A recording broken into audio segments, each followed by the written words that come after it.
Welcome to all of you. My name is Penny Wright, and on behalf of all of us at the Rogers Memorial Library, we are delighted to have you here with us this evening. I want to say that tonight would not have been possible had it not been for a memorable evening at an American Library Association conference in 2014 in Las Vegas. Our reference librarian at the time, Terry Lucas, spent an enjoyable dinner and evening chatting with Tor Forge publisher Kathleen Doherty in the back, and tonight's guest, Lieutenant Colonel Ralph Peters. By the evening's end, it had been determined that Ralph Peters would be well off to visit our end of Long Island and see our library, give a talk here. And we're very grateful to Kathleen for making that possible. We also want to thank her for providing the books that have been given to all of you, one of them, and the tote bags. It was very generous, and we're grateful to you. So let's give a thanks to Kathleen.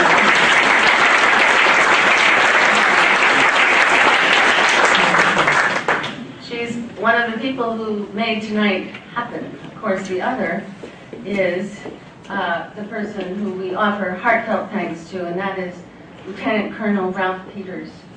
We thank him for being here with us tonight.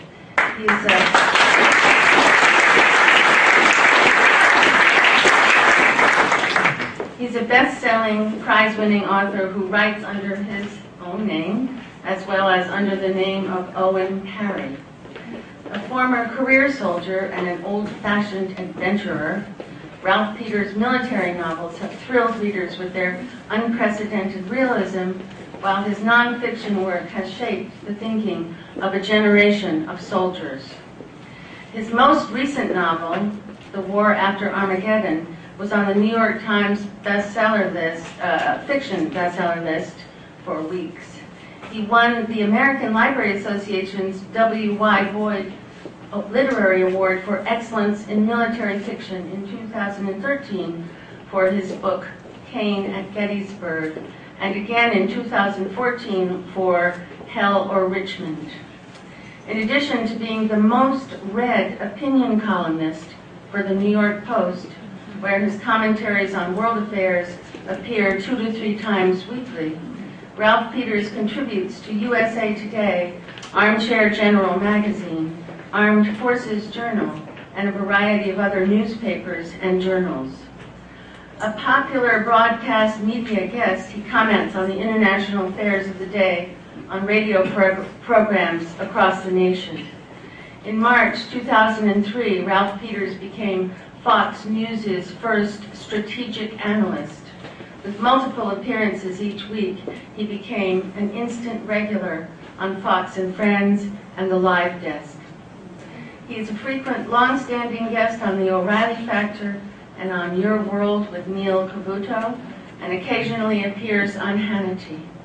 He has also appeared on PBS, CBS, NBC, and a variety of cable television outlets. A strong believer in public service, Ralph Peters also supports C-SPAN and Book TV, both as an interview subject and as a guest host.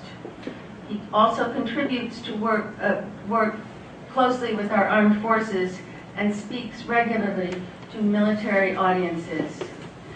Ralph Peters lives in Virginia, and he drove up from Virginia, and he lives with his wife.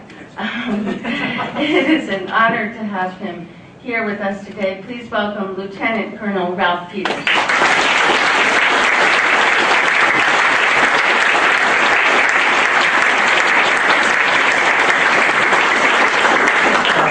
Thank you all very much, as we say in Virginia. It's great to see everybody here. I've got to start with a warning. Although I'm not talking about the Civil War tonight. Actually, my latest book is called Value of the Shadow. But it's, I warn people, and all those who've got copies of Kane at Gettysburg, I can't believe anybody in the Hamptons would want something for free. But the book is not, my Civil War novels are not for kids, and they're not for romantics.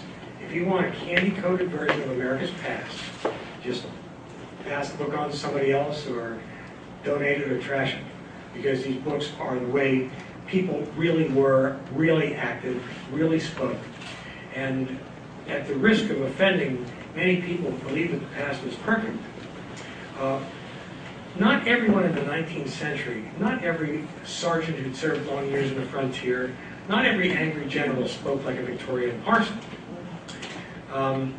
Also, one of the biggest problems north and south, although it's not particularly featured in the books, was venereal disease. And oh, by the way, more soldiers died of dysentery than bullet wounds. So Civil War armies didn't smell real good. So I'm just telling you these few things because I know some people, they read historical novels because they, want castles and wonderful things and fancy clothes and romance and everybody ends well. In the Civil War, 750,000 Americans did not end well. They died. In addition to well over 1 million who were wounded and crippled. So that's just preliminary. Now let's talk about something really cheerful, the world situation. Usually when I speak to military audiences,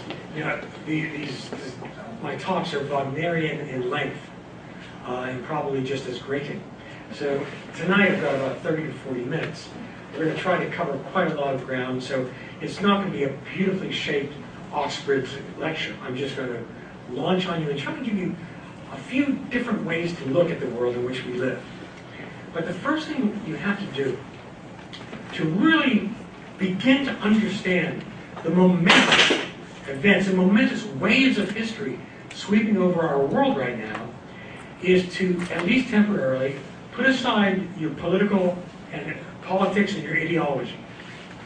Because, that will poison you, whether it's conservative or liberal or fringe of some sort. You've got to try to see the reality as it is, not through a political lens. That's see das Ding an sich, as our German friend would say. And when you do that, the world looks very, very different. Now, the other thing you've got to do is overcome the American fixation with 24/7 news cycles, quarterly earning reports, congressional elections every 2 years. We Americans are impatient. In many respects, that serves us very, very well. We get the job done.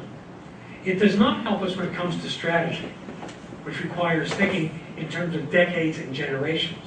It does not help us understanding our opponents or even those who are somewhere in the middle, not enemies, not friends, frenemies, if you will, because their sense of history is profoundly different than ours. Even in Southampton, you walk down the street, this street's founded in 1664, this was 1660. For most of the world, that's still juvenile. It's very, very young. And in so many respects, it helps us that we don't have history, because we're not imprisoned by it. And we also have many other blessings, one that really strikes me again and again, and we don't think about it. A great advantage the United States has is God doesn't do real estate. When we outgrow our church or synagogue, well, we move somewhere else, down the road or into the suburbs or build a bigger one. The closest thing we have to hallowed ground that nobody wants to give up is the Mormon Temple in Salt Lake City, and that's okay because nobody's invading Salt Lake City. But basically, we are truly free to practice our religion. But that's not the case in so much of the world even today. And I'm going to speak more about the Islamic world in a bit. But first, I want to pull back, put on a very, very wide-angle lens. Because history happens. Marx wasn't right about much. Karl, not Groucho. Groucho was right. But Karl Marx wasn't right about a lot, but he did grasp that history happens in long waves. Now, he was wrong about the decline of capitalism, and I'm sure he'd be very frustrated to be alive today, but I guarantee you he'd be taking every welfare check he could get. But in these long waves that we don't recognize, that's where the deep currents run. And just give you one example of how you have to think on these deep layers. Where are we today in the year of our Lord 2015? I would argue we're in the intermediate to end phase of of the post-colonial era. Now let me explain that. We're also at the dawn of a new age of empires, and I'll try to explain that. But the European impact on the world, everything from the conquest of the subcontinent to the founding of Southampton, it really begins almost 600 years ago, with the Portuguese beginning to establish stations and minor conquests on the coast of West Africa. And over the next several centuries, Europe's dynamism, unleashed by the Renaissance, by the Reformation, by the scientific revolution, by the Enlightenment, which was not always terribly enlightened in its behavior, it becomes the irresistible culture, the cultural powerhouse. And you'll hear all sorts of explanations. Well, the Europeans had gunpowder. Well, yeah, so did the Chinese. Oh, well, it was disease that conquered the world. The Black Death killed 2/3 of the European population. Well, at least 1/3, possibly 2/3 in the 14th century. Disease gets everybody. We brought smallpox to the Aztecs. Columbus's sailors brought syphilis back to Europe, which was the great raging, consistently raging disease of 16th century Europe. When you see all those historical films that we all like, the Tudors or whatever, what you're not seeing is the rotting noses. Have anybody ever seen the TV show Borgias? Like Cesare Borgia, toward the end of his young life, wore a black silk mask over his face because it was so rotted away with syphilis. So, just my point on this is that you can't start keeping score. Like, oh well, the Europeans were bad because they did this; they're good because they did that. Just accept the fact that European empires conquered most of the known world and held on to it for centuries, anywhere from about 1 century to 6 centuries. Now, what did that do? It broke local ecologies, to use a California-type word. Now, not contrary to Neil Young's attempt to rewrite history, the Aztecs weren't real nice people. The European conquests destroyed some cultures that needed destroying. It destroyed some relatively decent pacifistic cultures. It leveled some great cultures. It took over cultures that were defensive. It also stopped cannibal tribes from eating tribes that weren't cannibals. It expanded the slave trade to here. It broke the slave trade there. It's a real mixed bag. But whatever you think of it, for all those centuries, it impacted. Now, I like Alan Moorhead's phrase, the fatal impact, for the taking of Australia. But it impacted these organic, if you will, cultures. Now, the Aztecs weren't real nice, but people, whether in equatorial Africa or Mesoamerica or the subcontinent, they had worked out systems, human ecologies, that functioned for them. They may have been grisly and gruesome, but that's what had grown up organically in their climes and cultures. Well, the European impact pushes that all out of balance. In the weaker cultures, it just blows it away. China, which is never fully colonized by any means, has a very strong culture. The cultures of the subcontinent are very strong. They survive the impact. Mesoamerican cultures generally don't. But all that aside, all those centuries, you have the effect. It's basic physics. What happens when you exert pressure on a system, and it's intense pressure, and you keep that pressure on, and then suddenly the pressure is removed? Well, in the Newtonian universe in which most of us still live, there's going to be a significant reaction depending on the latest round of pressure applied. What's happening now is the European empires collapsed in the historical twinkling of an eye between the 1920s and the 1950s. The Portuguese Empire hangs on in a weakened state until the 1970s. But in historical terms, that's very, very quick. So what happened was the Europeans inflicted their own balance, for better and worse. It wasn't all bad, it wasn't all good. But when they suddenly had the withdrawal of the pressure of the empires, keeping things in line basically, keeping them the way the Europeans wanted them, suddenly you have power vacuums all around the world. And people are confused. They've lost much of their traditional cultures, traditional hierarchies, and what do they replace them with? In a time of incredible dislocation, the European empire has come apart just as we're hitting the powerful new information age with radio spreading, television, and now that the powerful tool of hatred, the internet. And so these cultures didn't know who they were anymore, and impacted by this deluge of information, they're not sure who they are. And when human beings suffer this kind of cultural, emotional, intellectual dislocation, they tend to revert to baseline beliefs. And so what you're seeing in the wake of these European empires that are now gone and dead, you're seeing all these human cultures, whether it's in Indochina or Bolivia or Mexico or Russia for that matter, which has gone through its own changes, they're trying to find a new balance, a new system, a new balanced ecology, human ecology that works for them. And it's hard. It's very, very hard. Imagine you're starting, think of Africa. When Ghana gets its independence, right, so in 1961, I think, 1959, they had, in all of Ghana, there were 4 people with university degrees. Where do you go? How do you start?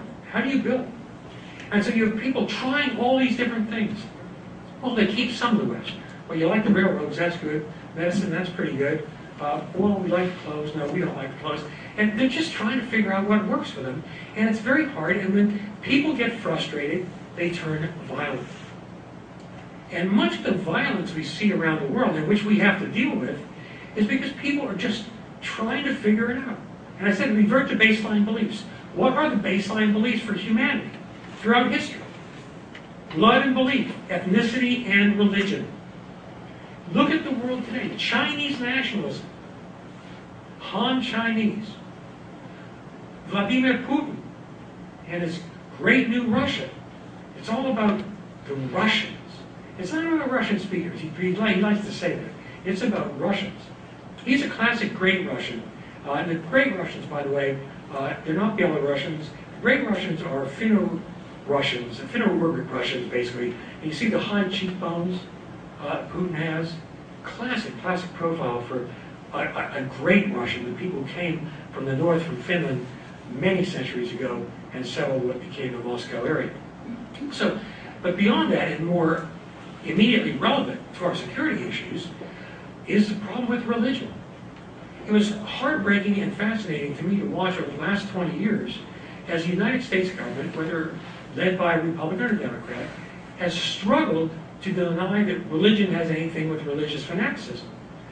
Now, there are maybe many other factors, from economic to cultural dislocation, etc. But people in Washington chronically underestimate the power of faith. Because even in Washington, people are so beautifully educated, at least formally, that even if they go to church or temple or a mosque or whatever every week, they're still essentially secular in world outlook. They don't understand the transformative power of revealed faith. And so we have this, among our many asymmetries, we have an asymmetry where we are ruled by secularists who just don't get religion. They don't really believe it's for truck drivers and people like that. It's not for real sophisticated people. They don't understand its power, so they go, but they're uncomfortable with it. So they go through gyrations trying to deny that Islamist extremism has anything to do with Islam. Well, it has a lot to do with Islam. But all major religions have gone through phases of fanaticism. If you go back to about the 12th and 13th century, Europe has got, we've got our own versions of Sharia law. It's not called Sharia, of course. But when you have a monopoly religion in any religion, a monopoly faith, you're in trouble. The monopoly faiths clamp down. And what really helped powerfully unleash Europe's power is the Protestant Reformation. Now, I'm not saying that because I have anything against Catholics. If the Protestants had come first, it would have been the same problem. You have to break the monopoly. And breaking the religious monopoly opens the door for science, for dispute, for evidence. But anyway, in the world today, we're seeing all these empires have collapsed. The last miniature empires are collapsing. We saw in the 90s Yugoslavia, which is really a mini empire, dominated by the Serbs. Pakistan is a mini empire. The Indus River divides it north and south. Every east of the Indus is Pakistan. Punjab, the Punjabis dominate, and the Sindhis. Everything west of the Indus River is occupied territory. On their own terms, not my terms, not yours, but on their own terms, the Pakistani Taliban are freedom fighters. They want the Punjabis out of Waziristan, out of the Khyber Pakhtunkhwa. Now, believe me, I'm not sticking up for the Taliban. I'm just trying to tell you, as an intelligence officer, you've got to try and see the other guy's values. And so, these miniature empires are coming apart. We're going to have no end of problems with them. We also have problems with, and this is one of the perhaps the most pernicious legacy the Europeans left behind. When the Europeans drew the borders of sub-Saharan Africa, or even Afghanistan, in much of the world, they didn't care where the natural borders were. Sometimes a river line would divide people, but the natural human borders are based on ethnicity and faith, or clan and cult. And if you look in Africa, look at all the straight lines in the map, except where there are rivers. They didn't even know where the mountain ranges were. The interior was known, but the King of Belgium came late to the party, so he wanted his big chunk. Okay, the King of Belgium gets that, the Portuguese want more of this. The French want that.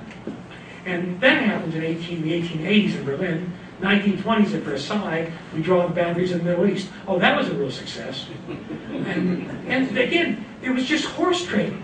Well, the British get this for their claims, well, and the French have to get Syria and Lebanon. And the boundaries don't work. And so you have wars caused by dislocation, reversion to tribal clan identities, reversion to fundamentalist religion, fighting over borders that don't work, and guess which side the United States is on? We're the Ancien Régime. We're defending the old order. We're Marie Antoinette. We think Versailles is never really stormed. Now, I don't mean to imply that Washington is going to be stormed, but what I do mean to imply is that the United States of America should be getting ahead of history. We should be leading it.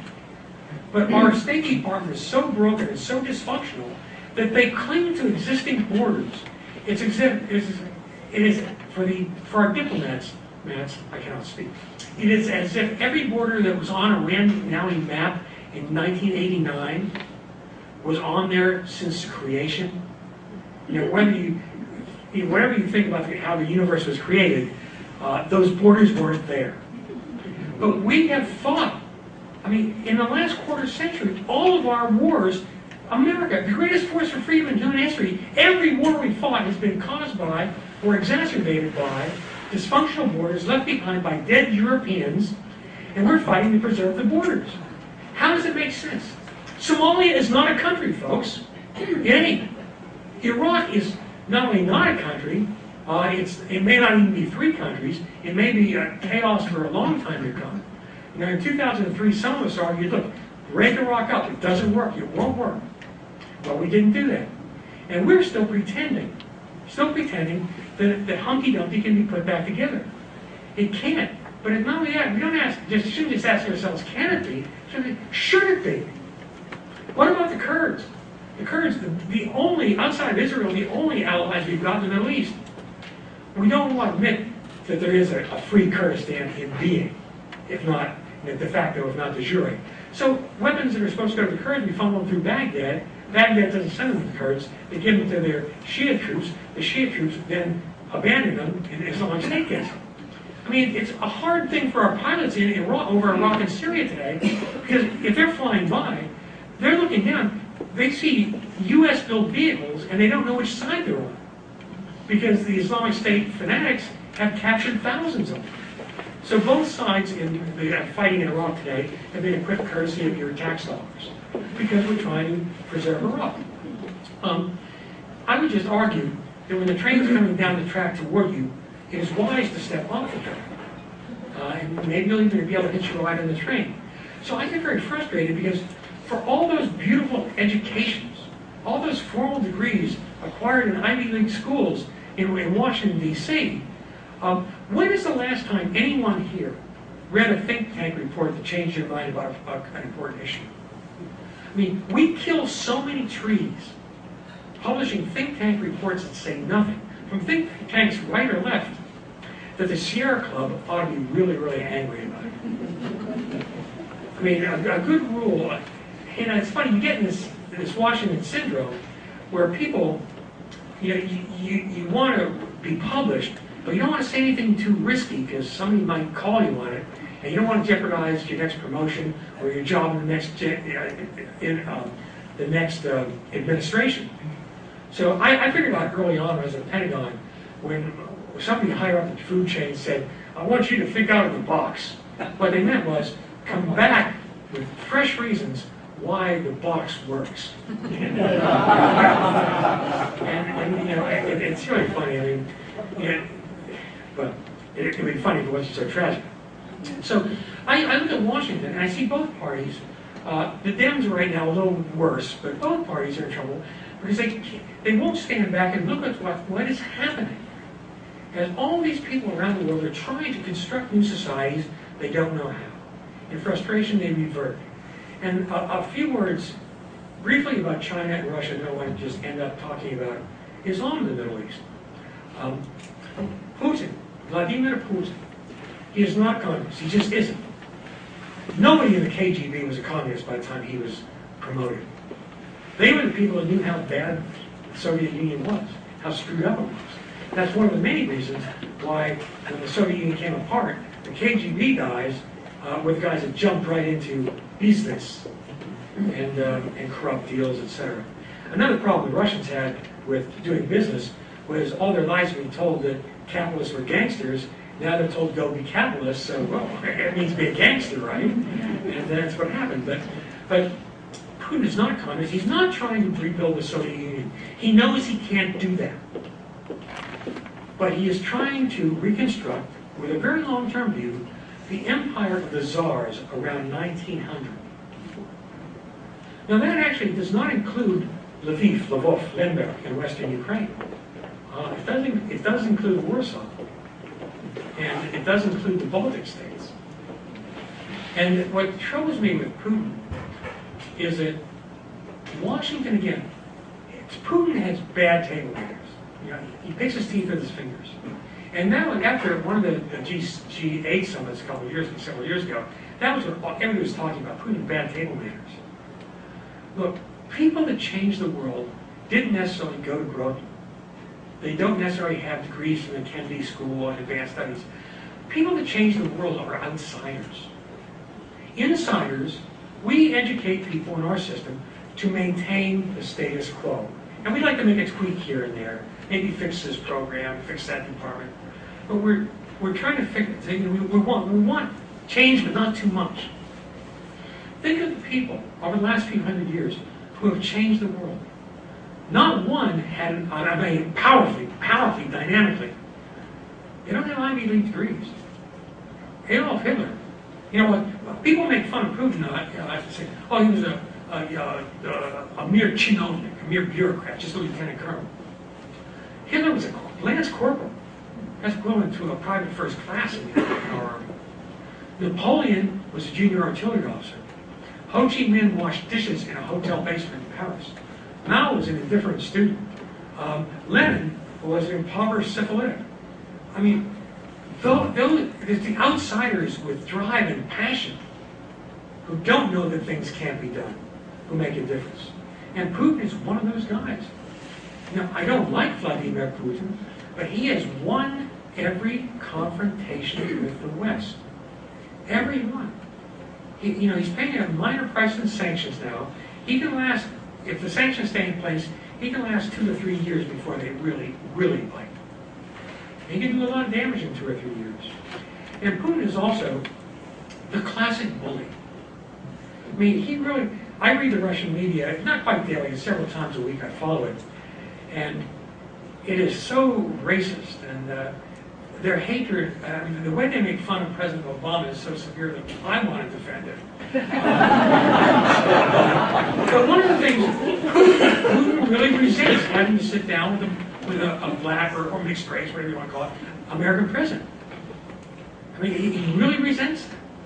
And Russians are so powerfully racist. We used to joke in the intel world that the greatest recruiter for the CIA was Patrice Lumumba University in Moscow, the university that had they brought in students from Africa and Asia, and after African students had spent 3 or 4 years in Russia, they were generally very pro-Western and very pro-capitalistic. But anyway, I worry about Putin because he is a bully, and if you don't stop a bully early on, he behaves worse and worse. And just in the last 48 hours, there have been more fighting in Ukraine. And I would ask you, why should Putin stop? What are we going to do? He's messing around with the borders of the Baltics. I actually think that what's going to happen, he's going to gobble more of Ukraine right soon. And he says he cares about Russians and Russian speakers. Eastern Ukraine right now is a wreck. It wasn't a shining example of post-industrial technology before Putin's incursions into East Ukraine. It was pretty messy. I mean, I've been there. But there were factories that were operating, there were mines that were operating, people were housed and clothed, and they weren't freezing to death in the winter, they were fed. And now it's a wasteland. And Putin is such a vengeful man, such a hateful man, he's perfectly happy to keep destroying more and more of Ukraine.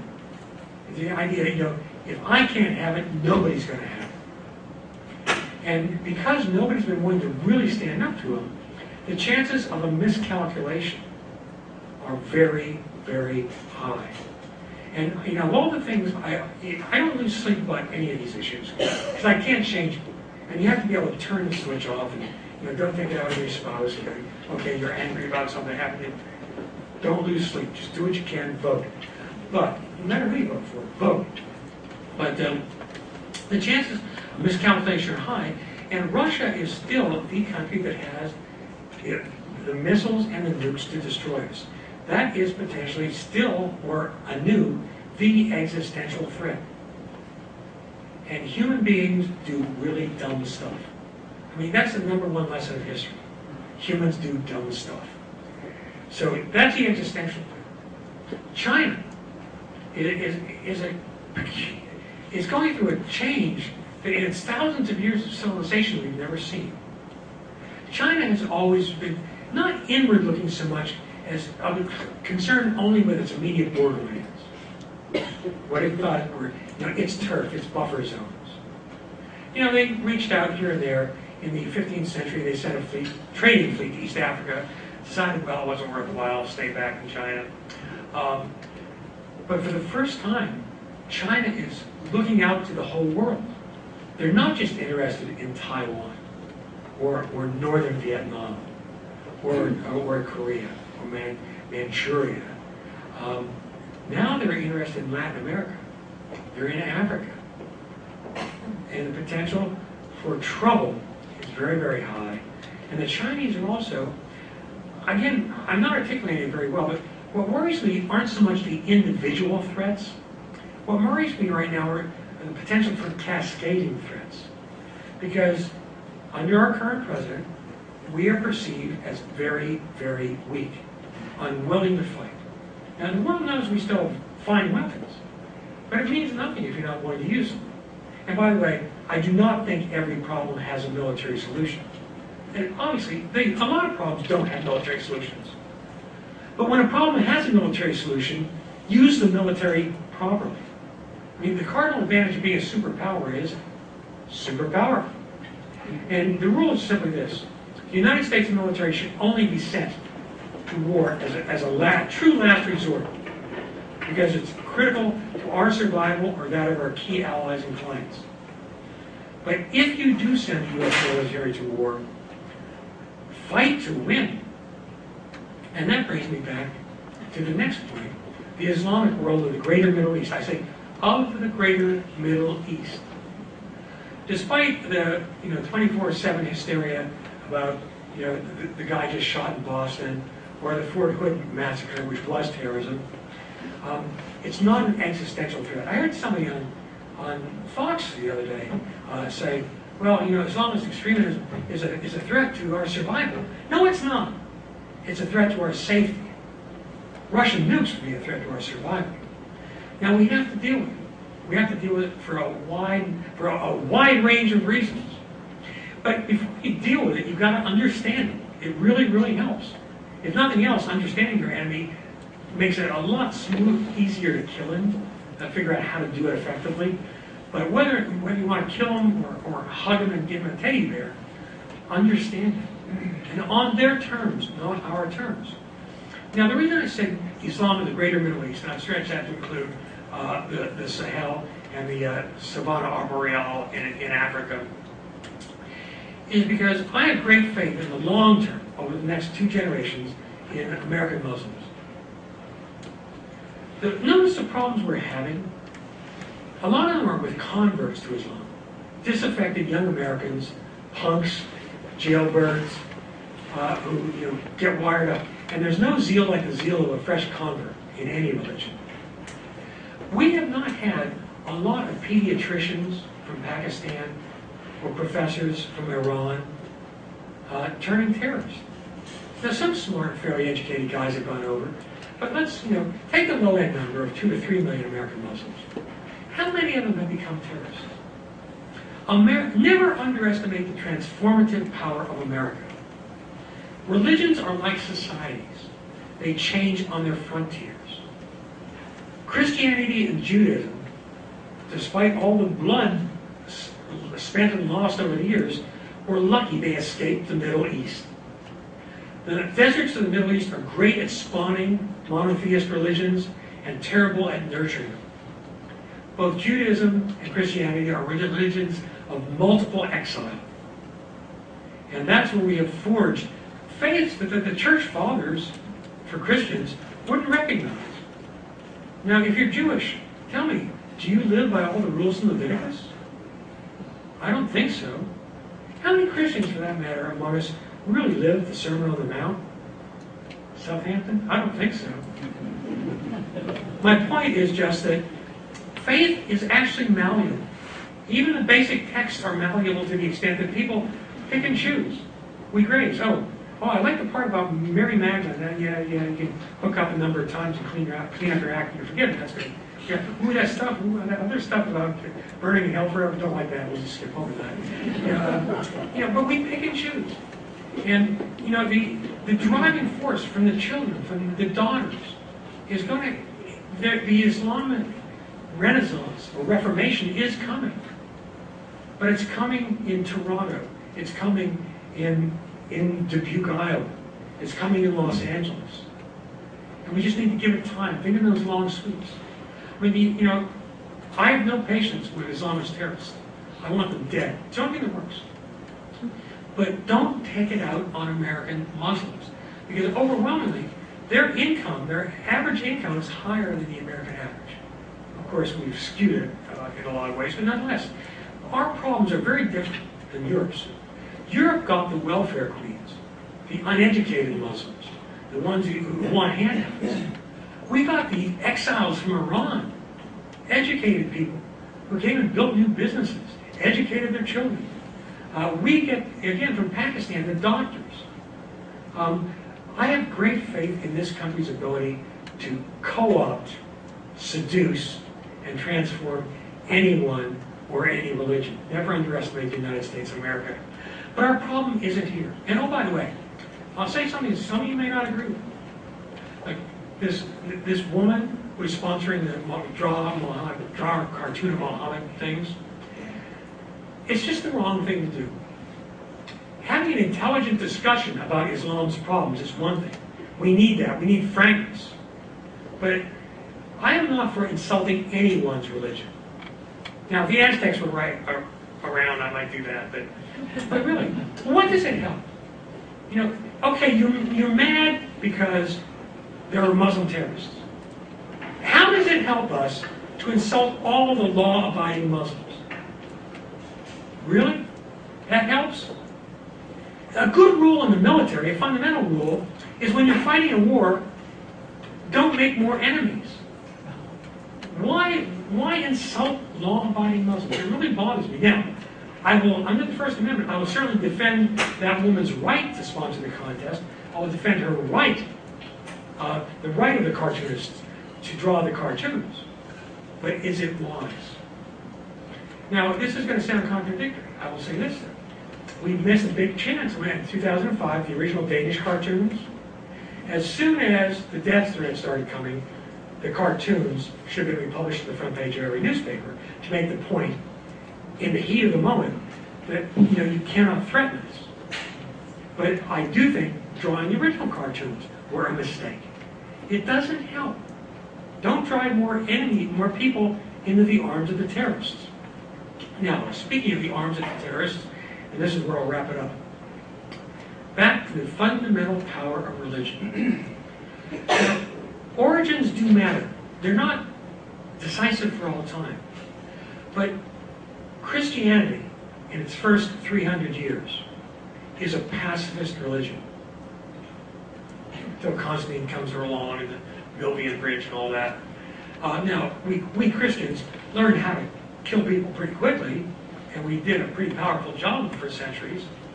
But originally it was a pacifist strain. If you read the Gospels, there's no, the only time Jesus loses his temper is with the bankers. Any bankers here? I mean, he sort of gets frustrated. You tell me, he's thinking, Jesus, really interesting. When you really read the Gospels, whatever your religion is, Jesus is a fascinating character. He's very comfortable around women. They get it. Mary and Martha, they figure it out. Mary Magdalene, all the women figure it out.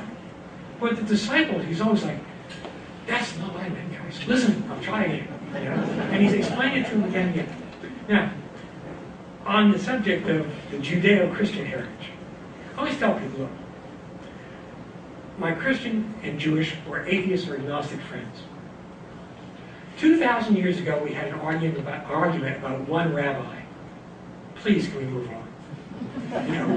We can get over that. There's enough blood has been spilled. But right now, we do have a problem with radical Islam. Because radical Islam is the antithesis of Christianity. It was founded in the sword. And especially the Shias, where, the offshoots, the Shias consider Sunnis heretics and vice versa. The Shias, their original heroes are men, Hussein, Ali, who fell in battle. Muhammad doesn't win with the merchant class of Mecca. He wins with desert tribesmen. And if you look at it as a military man, he wins in battles. Islam is spread with the sword. Not all conversions are forced. That's not true. But it becomes a good deal. Once you've been conquered, it's a better deal if you convert, etc. What's amazing is how persistent faith can be. Despite the incentive to convert, Christianity survived for 2,000 years in the Middle East. It's only now being destroyed as we look away. Jews, of course, have already been driven out of every place but Israel. We have, in our secular wisdom, presided over the collapse of two great civilizations in our time, in the lifetime of perhaps some of you, but certainly over the last 100 years. We've seen the destruction of the incredibly rich civilization of East European Jewry and Central European Jewry. And now we're seeing the destruction of 2,000-year-old Christian civilization. And nobody cares. Nobody cares. It troubles me no end. How can we not be upset when we're seeing civilizations destroyed? The impulse behind Islamic State is the impulse of destruction of others that was behind the Nazis. Nazism was sort of a secular, earthbound, fanatical faith. And with Islamic State, I will tell you, and I'm sure there are a variety of opinions in the audience, and you're welcome to contradict what I'm going to say, but you have to do it with facts now. The only way to deal with violent religious fanatics in any faith is to kill them. Why do I say that? We have 2,000 years of evidence in every major religion of powerful outbreaks of religious fanaticism.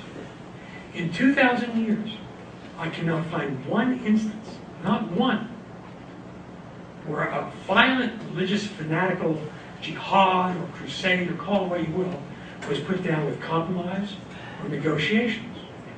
And there's a standard pattern these things fall into. We've seen it in 2,000 years ago in Israel, in Jerusalem. We saw it in 16th century Europe. And we've seen it now with the Arabs in the Middle East. And what happens is, when a more powerful, a newly dominant dynamic culture impacts a traditional culture, such as the Roman impact on Judea, Palestine, 2,000 years ago. The first instinct after the battles are lost, the first instinct isn't to seize weapons and become guerrillas or terrorists. The first instinct is to try to find compromise with the dominant power, find common ground. Well, can we compromise on this and that? And so the Herodian dynasty is an attempt to compromise, to find common ground with Rome, and feather their own nest, of course. Well, it usually fails, because the more traditional we culture, the harder it is to compromise. So you have the rise, you have a succession of revolts. You have the Zealots in Jerusalem, the Jewish version of Islamist fanatics today. They don't kill many Romans, they kill a lot of Jews, their fellow Jews, who aren't pure enough, who aren't solid enough. Well, flash forward to the Middle Ages, High Middle Ages in Germany. The dominant culture of the Renaissance is reaching over the Alps into the very traditional Germanies, as they were known then. And for over a century, the Germans try to hang on to their traditional laws, traditional way of life, but the organizing principles and capability from south of the Alps, from the Holy Roman Empire, centered, of course, at that point in Prague, later Vienna, it becomes so powerful that they're just running over the German traditions. Exactly what happened in Palestine. And finally, there are secular revolts. As there were originally secular revolts against the Romans, and there will be more in the future. But the secular revolts in Germany failed. They're crushed. Then comes the Protestant Reformation, partly driven by this resistance to what is really Roman imperialism in the views of the local Germans. Well, what happened? You get Protestant Christianity's Osama bin Laden, a fellow named Thomas Münzer, who, interestingly, the East German socialists tried to co-opt as a hero.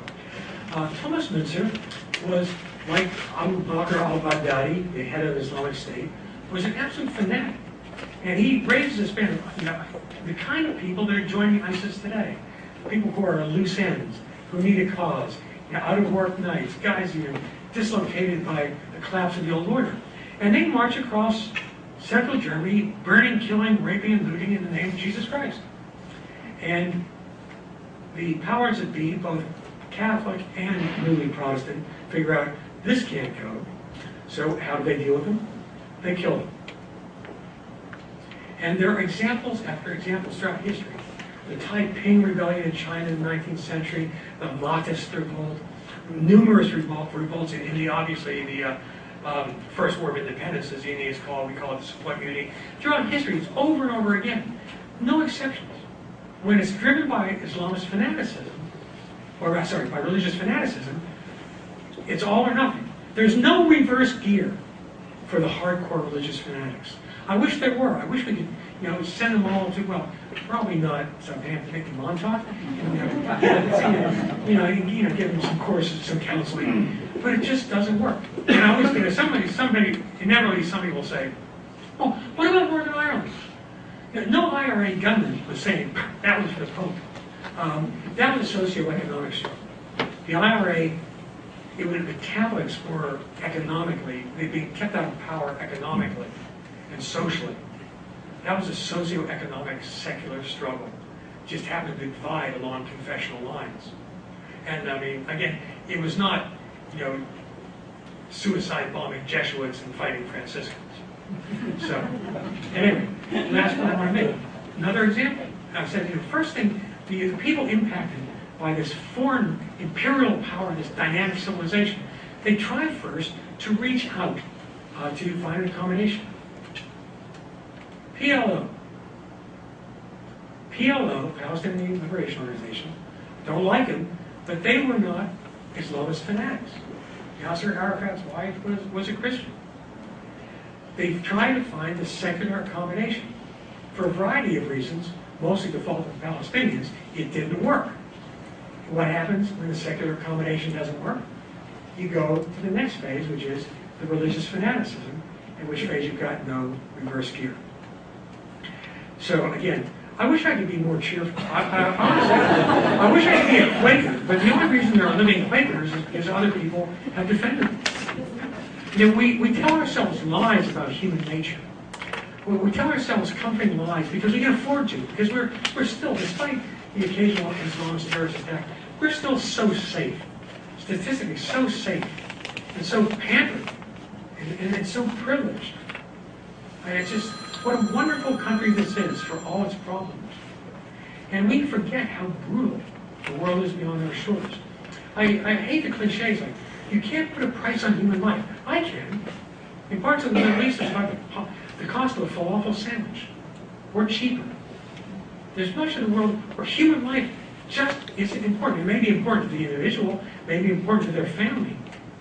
How important do you think human life is to Islamic State, to Abu Bakr al-Baghdadi? It's another thing. All men want peace. No, they don't. No, peace. The reason you have military discipline isn't to get young men to kill. That's easy. The reason you have military discipline is to be able to turn the killing off, or to prevent the killing when you don't want it to happen. There is no substance on earth, not meth, not heroin, nothing. Nothing so as addictive as to young males as human blood.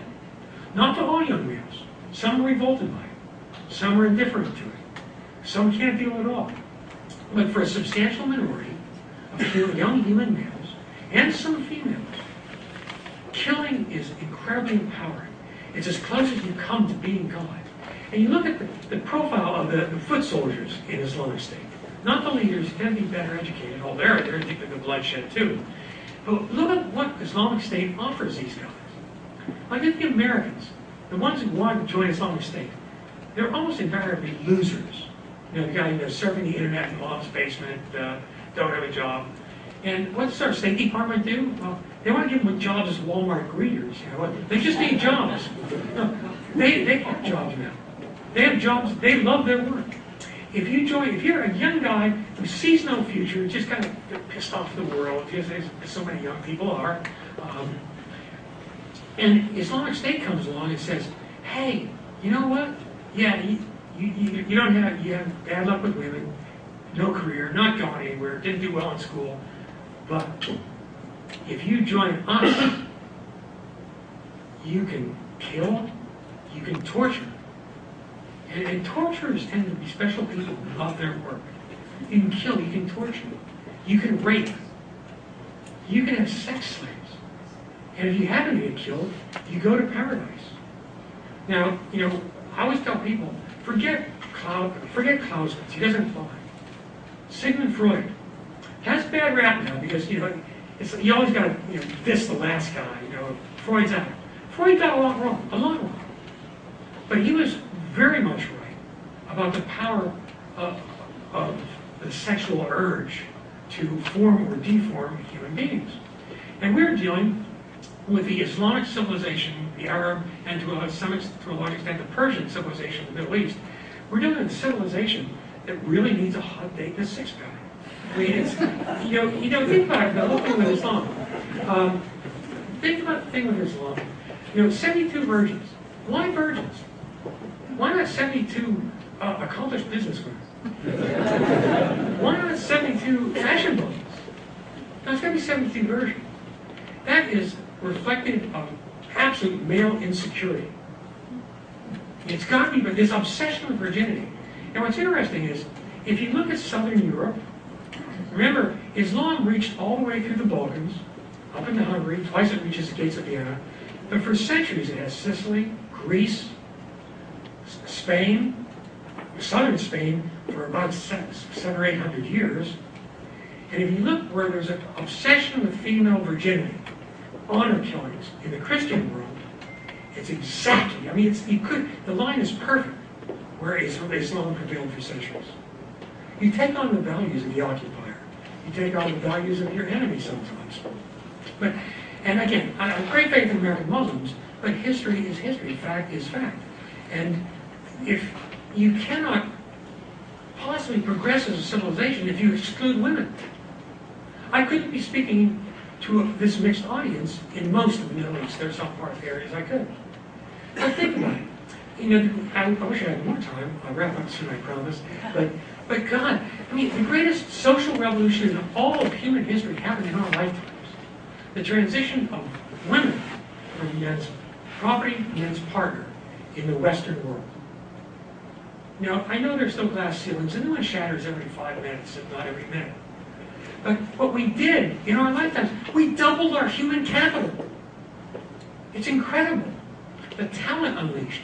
And we can still argue about, well, do women belong in ranger school? Should guys be home parenting? We'll solve the arguments. We'll work through it. We'll figure it out. We're Americans. But we have such a richer, more humane and decent and wonderfully exploitative society when it comes to talent today. And I'd say, domestically, our number one challenge is to harness the human potential of the self-excluders, of the minorities, poor whites from Appalachia, where I come from. We've got to bring that human capital back in. It's a humane thing to do, but it also is a strategically sensible thing to do. The amount of human waste, or wasted humans is probably a more felicitous way to express it in this kind of day, is really abominable. So, at any rate, we are going to be dealing with problems of radicalized Islam throughout our lifetimes. I hope we all live to a healthy, venerable old age, a biblical age, and then 40 or 50 more years. I mean, I remember Woody Allen once saying in one of his films, "I'm 45 years old, my life's a third over." But no matter how long all of us, even the youngest person back there, lives, you're going to be dealing with these problems. Because I'm circling back to, in the end, as I began, I talked about these long historical waves. 1 to 6 centuries of European colonialism deforming the world. And we're just at the start of figuring it out, of kind of societies, human cultures, trying to reshape themselves. But as those old empires have collapsed, what are we seeing? Empires, I don't know why, but for some reason, they seem to fit naturally with human beings at different times. And so as the old empires die, or the last tiny empires are dying, we're seeing a struggle for empires to be reborn. The Iranians are trying to rebuild the Persian Empire of Cyrus and Darius. They have very long memories. And by the way, the Persians do have a civilization. It's tragic what has happened to them, what has happened to Persians under the current regime. But they do have a civilization. They're trying to rebuild an empire. It's not going to work. But you see the civilizational fault line. We tend to think, oh, all of those Islamic people in the Middle East. Persians are profoundly different from Arabs culturally. Profoundly different.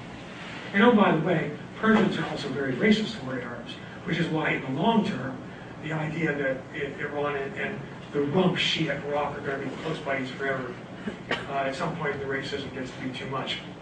But we're going to be dealing with this problem. And I would like to see us begin to appraise it realistically. It's not only about religion, but it is about religion. Every religion has gone through this, or a version of it, at various times. It's not just Islam, but it is Islam now. So, what do we do? What do we do? Begin with honesty. Begin with a new presidential administration. We'll see who we get. But it is going to take multiple administrations to undo the damage. Now listen closely, Fox viewers, to undo the damage of the last 16 years, or 14 at this point. Because with the best intentions of the world, the Bush administration made some really foolish blunders. With getting rid of Saddam, they did a great thing inexcusably badly. Let's get beyond the partisanship. I mean, it's been a downward trajectory, but I do believe that a fundamental problem we have had is our unwillingness to see the world as it is, to see humanity as it is. You know, I tell, when we send in the military, we send people to Ivy League schools for graduate studies. That's great, it's a good thing. But I always tell the graduates, when the reality confronting you contradicts what you learn in grad school, believe the reality. The problem in Washington is everybody believes what they learn in grad school. Thank you very much.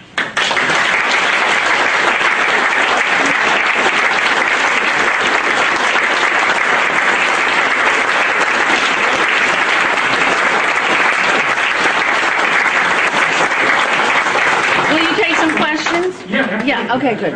If anybody needs to get out of here, I won't be offended, I understand it. Yes, questions, and by the way, that was a short version. Maybe you can, okay. Journal, of the three choices you get, convert, die, pay the tax. What does that pay the tax?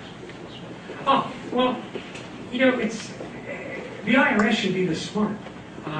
When Islam, under this new dispensation, explodes out of the Arabian desert, and timing matters in life, in individual lives, and in history. It explodes out of the desert when the Byzantine Christian Empire and the Persian Empire have been exhausted from fighting each other. They're bled out. And so you get these Arabs bursting out of the desert, ablaze with this revelation, this new faith, and they just sweep over the ruins of the Byzantines in the Near East and push the Persians way back. Eventually Islam, of course, becomes Iran becomes Islamic, the Shiist reign. And early on, two things happen. One, now, you know, there are real high points in Arab civilization. They're over because civilizations come and go, they rise and fall. But, you know, when you hear that, well, the Arabs preserved Aristotle and the ancient Greeks. Now, how did those desert tribesmen learn to read Greek? How did that happen? Anybody know?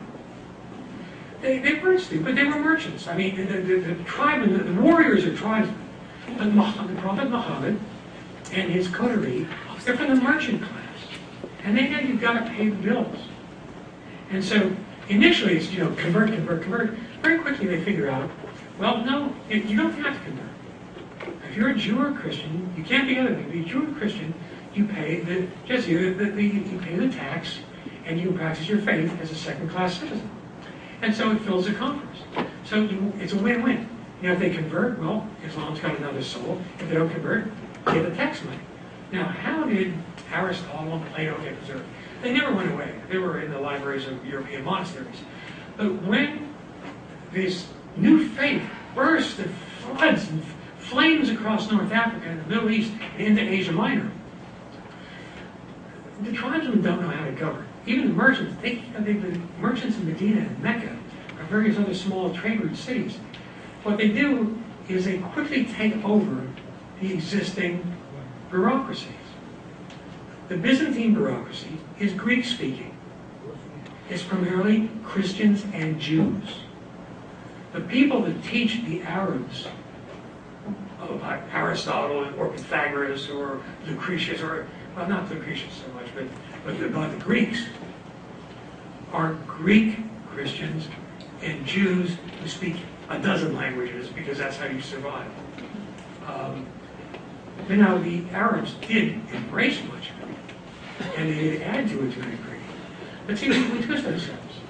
And, you know, when I get so angry, too, when people say, you know, the Arabs, okay, blaming other people for your problems just doesn't work. Even if other people are at fault, even if you screw me over horribly and bankrupt me, what's helped me to hate you and blame you? So what's the smart thing? You move on, start again, keep going. That's the American way. But, and by the way, never blame anything on conspiracy theory that can be explained by incompetence. But Washington, Middle East doesn't matter. But at any rate, I just lost my train of thought, so it wasn't that important. But the tax was a relatively humane way to do business. The Muslims weren't always chopping off heads. The Muslim rulers of Andalusia in the High Middle Ages, they had a problem in Cordoba. They had a problem elsewhere in Andalusia, in the south of Spain. The Muslim rulers had a problem with Christians coming there trying to be martyred, coming there tearing up Qurans, burning Qurans, insulting. They tended to be monks, you know, sort of mad monk one, and they go into the central square in front of the mosque in Cordoba, and they curse the Prophet Muhammad. And the first response of the Arab bureaucracy was, oh, geez, you know, well, not oh, geez, but probably but not quite that cosmopolitan. But they actually tried to talk to guys, and they take them in and say, look, you know, just, you can go, just don't do it again, okay? Don't do this. And the guys go out and do it again, and then that inflames the Muslims, so they have to execute the guys. But, you know, this madness, the strain of madness, it can veer out of control in any religion. And when does it veer out of control? When your culture is under threat. And the culture of the Middle East is having, the cultures, the civilizations of the Middle East are having real trouble adapting to modernity. And again, when you don't have a work ethic, it's hard to move forward. When you oppress women, it's hard to move forward. When you do not value education, it's hard to move forward. What's maybe the single determining factor in the rise of the West? We can argue about a lot of things. I would go for contract law. In the Anglo-American tradition, going back, and remember also, we want people to learn democracy. It took us 800 years to get to Nancy Pelosi and Mitch McConnell. So be patient with other people who are just trying out for the first time. It's an imperfect system. It's just the best of the bad luck. But anyway, I'm always torn because when I have people who want to praise Islam and say, oh, it's a religion of peace, I find myself arguing against that. Then I have the people say, oh, Islam's a religion of death, and they all hate us, and they want to all kill us. No, they don't all. It's hard to be a guy in the middle, and it's hard to be someone who's actually studied history. Because history is very, very uncomfortable when you face the truth. And you realize we all have blood on our hands. The point is to move on. Next question or comment? Sir? What do you think the United States should do in Iraq, and how far should we go? What should we do? Well, unfortunately, we can't let that fire burn totally out of control. We've blown a lot of advantages, but first thing to do is stop pretending we can put Humpty Dumpty Iraq back together. It's not going to happen. It's sunk costs. All the blood and sugar, it's sunk costs. Put it in a colloquial. Don't throw good money after bad. Secondly, ask what is really in our interests. What is in our interests is a peaceful Middle East that is not radicalized and exporting violence. That can come in a lot of different shapes, but it doesn't come in the shape of Islamic State. So Islamic State, I do believe you have to reach out and touch them. But you have to do it smart. We've thrown away the advantage of surprise with our airstrikes. The airstrikes we're doing are love taps. We also, when we try to be humanitarians, we often get it backward. We're obsessed with collateral damage, with civilian casualties. Let me tell you what that means. We just went through this agony because 2 civilians were killed in a U.S. airstrike in Syria in November. 2 civilians were killed. While we're holding back, what is Islamic State doing? It is slaughtering tens of thousands of people, oppressing millions. Now, to really do airstrikes right, airstrikes won't solve the problem, but they can make it a hell of a lot smaller. To do it right, you would have to accept certainly at least several hundred civilian deaths. Now, and that's hard. I don't want some innocent people to die. But what do you want? Do you want Islamic State torturing and tormenting millions of people? And they are now. The caliphate has millions of people. The caliphate is real, no matter what the White House administration says. Is it more humane to let them do that? Let people suffer? Let them be decapitated? Is that more humane? Again, it's back to our short-term focus. Oh, don't want civilian casualties. And the press, we're all bad about it because we play it up. And, humanitarian organizations, I'm glad we have them. But where is their feeling for the people that suffer under Islamic State? I mean, Osama, I said this, I wish I could bring to call him at the consulate. Back in 1999, 2000, I made the point that Osama bin Laden was probably not the terrorist messiah. He was John the Baptist. Abu Bakr al-Baghdadi is a terrorist messiah. He is a really bad hombre. And it's such an uncompromising, merciless thing. Was it shorter answer to your question? 1, stop pretending Iraq's real. Stop pretending Syria's still a state. Let the natural borders reemerge. 2, what's in our interest? Our interest is not flying air support for Iran. Our interest is fighting Islamic State. Go after them wherever they are and just abandon the Baghdad government. 3, support, defend the Kurds. When you have allies, you got to stick by them. deal with the Kurds directly. Turks may not like it. That's tough. They've been treating the Kurds badly for a very long time. This is all doable. But to really defeat Islamic State also, there are times when you'll need boots on the ground. Briefly. The British figured it out after a lot of trial and error. But you're involved. You go in and kill the guys, and you kill you, and you leave. Our tragic mistake. Now, how many of you remember the Mossad War, the book and the movie from the 1950s? Remember? What was the premise of the Mossad War? No, you're tight. The premise of the Mossad War was that the best way to make a poor country rich is to lose a war to the United States. Because then the United States will occupy you and give you all this stuff. And so we have, as long ago as it goes back, way back, we have this idea that once we defeat an enemy, we have to rebuild everything we destroyed. Now, at least we made the Germans and the Japanese work. In Iraq and Afghanistan, we hired these shyster contractors that made us do it. I mean, we turned Iraq and Afghanistan into a looting orgy for well-connected contractors. It is unforgivable. It did incredible damage to our military efforts, and it did real damage to the people. Because you know what? They got stuff that they can't maintain, that they didn't want. When you want to put generators in Helmand province, don't make them need daily maintenance by highly skilled technicians. But anyway, I'm getting off point here. The point is just, do what's in America's interest. It's in our interest to kill Islamic State terrorists, to help the local people who are serious about killing Islamic State terrorists, and you're going to have to make some really tough choices. I was forgiving Morsi and his Islamic Brotherhood, a Muslim Brotherhood, a chance in Egypt, because you had to let people see whether or not it would work. It didn't work. Now the Obama administration needs to get over its snit and recognize that Egypt is very important. It's a bulwark against the bad guys. In World War II, we were aligned with Joseph Stalin because we figured Hitler was worse, and Hitler was right now. Sometimes, and I hate this, but you back to the era of John Foster Dulles, sometimes you have to align with people that you don't much like because the other guy is worse. And nobody wants to hear that in grad school anymore because we're all so pure and innocent. And another problem we have, and it's a great problem, the people who make decisions about using military force have never served in the military. They're Republicans or Democrats, they're often condescending toward them. And the military people, if they join the military, they can't be that smart.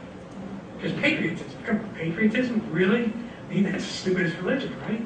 I mean, it's so pathetic to watch it. I won't try to impress upon you that every military officer or sergeant is highly cultured and spends all his time listening to Renee Fleming discs. That's not the point. Well, her best album was actually that punk rock which she did, Dark Spirits, incredible. But through my personal life, my closest friends, the most cosmopolitan people I know, the ones that speak the most languages, that are best traveled, that read, have the best reading habits, the most sophisticated reading habits, listen to the most sophisticated music, they're all Army officers, former Army officers. I mean, in Washington, D.C., I'm not going to have a deep discussion about Dostoevsky versus Tolstoy, let alone Stendhal versus Flaubert with a government apparatchik, but I can talk about it with military people. And it's amazing. Not all of them. But the idea that, the Obama administration would look at military people as sort of the trash collectors, the garbage disposal people. And, Hillary Clinton is famous in Washington for not even wanting anybody in uniform around her. That's what happened in Libya, by the way. We offered the State Department a significant Marine detachment, as well as some special operations forces, to secure the embassies, the consulate, there wasn't really a consulate. And the State Department turned down it was free. State Department didn't have to pay for it. Free. They turned it down. Because under Hillary Clinton, the thing was, we don't want to militarize the problem. Well, welcome to the real world at Libya today. And again, I'm not being partisan just against, there's plenty of this administration did the wrong way. I would really like to see a couple grown-ups in succession in the White House. And I don't care what party they're from. I just want people who don't have chips on their shoulder. It'd be great if they'd serve their country in some capacity. Even the Peace Corps would do. But wouldn't it be nice to have a patriot who really believed? Now, I do think George W. Bush believed in our country. But look at the people he surrounded him with. Really, if any of you are ever elected president, do not take on Dad's advisors, because you will always be junior. And that's what happened to Bush. Bush's fault was interesting. Bush was too loyal. And you see a lot of people. Bush was too loyal. He kept, George Casey, utter failure. Of course, our general failed miserably in Iraq. But Bush liked him, didn't want to embarrass him. So he made him chief of staff of the Army. The highest rank you can have in the Army, the highest position. So, again, it's bipartisan. The failure is bipartisan. I think the Republicans get security somewhat more right than the Democrats. But God, I hope there's not a young generation that's actually served in the military, that some of them will stay in Congress. And that's the key word. They can get elected, but will they stay? Because if you're an elected representative in either party today, you will spend 2/3 of your time begging for money. And that, sorry folks, that is not what the Founding Fathers intended. So, sir, you had a question. Well, I am from Kurdistan, and by profession and position, I've grown up in Turkey. I have good news from Turkey. We have around 18-20 million Kurds in Turkey. First time in the history of Turkey, a pro-Kurdish leader is going to election this Sunday, representing entire diversity of Turkish population, by including Go out that door.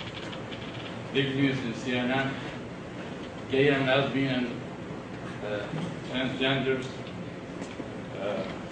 50% of their candidates are female. This is the only party in the world where they have equal representation of male and female. So if you have a mayor in Kurdistan region of Turkey, there is a male, there is a female with the same power. When they sign something, both needs to sign it. That's the first in the world. And this Sunday there's election. First time in the history, someone comes out, says, I'm a Kurd, but I'm going to create a party that will include all of us. There's an Armenian in this party. There is a Syrian in this party. And then in Syria, the Kurds in Syria created 3 small cantons. You know the cantons in Switzerland, where they have small units where all those units rule themselves by including everyone in the community. One canton has 3 languages: Kurdish, Arabic, Assyrian. 50% or 40% of Kurdish fighters are female. I think the United States government military people has to go and visit the guy in jail in Turkey called Abdullah Öcalan, who is claimed many years being terrorist.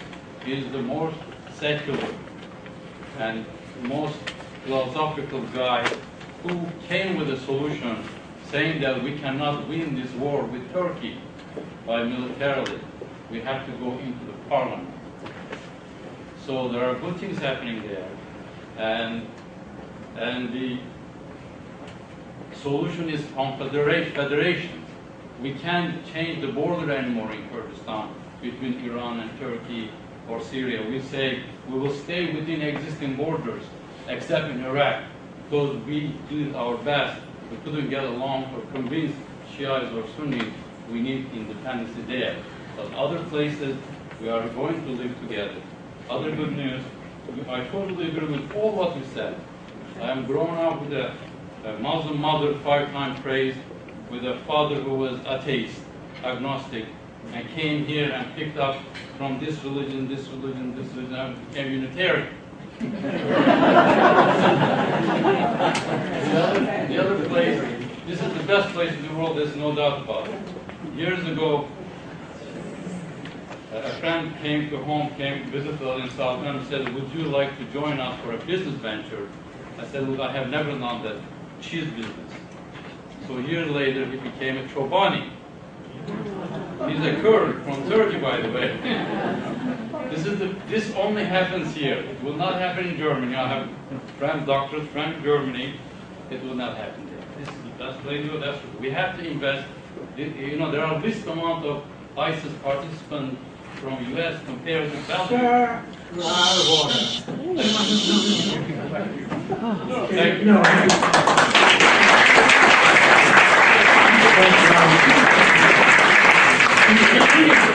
trying to put the wonder of this country another way. And based on what you said, I've known Kurds in Germany as well.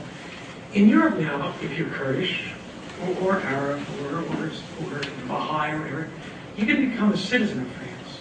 You can become a citizen of Germany. But you can't become French. You can't become German. The genius of America is if you sign up for the English language, the common public values, and hard work, you can become an American, and increasingly you don't even have to do the hard work. You can become an American, and that's an incredibly important thing. And again, you know, we make a lot of mistakes in our immigration system, but we still, if immigrants around the world have a choice of going to France or going to Italy, by the way, Italy is my second favorite foreign country, right behind California. But this is where they want to come. And you heard it from somebody who built a life here. So.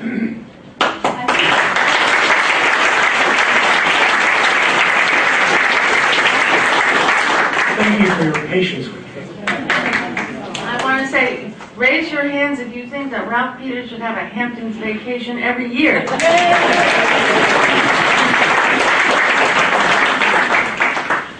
We'd like to thank you so much for being here. This was the most interesting evening for all of us, and at great cost in time for you. So, and Kathy, I'd like you to come up here too. Today is my wedding anniversary. Do you know what this is going to cost me?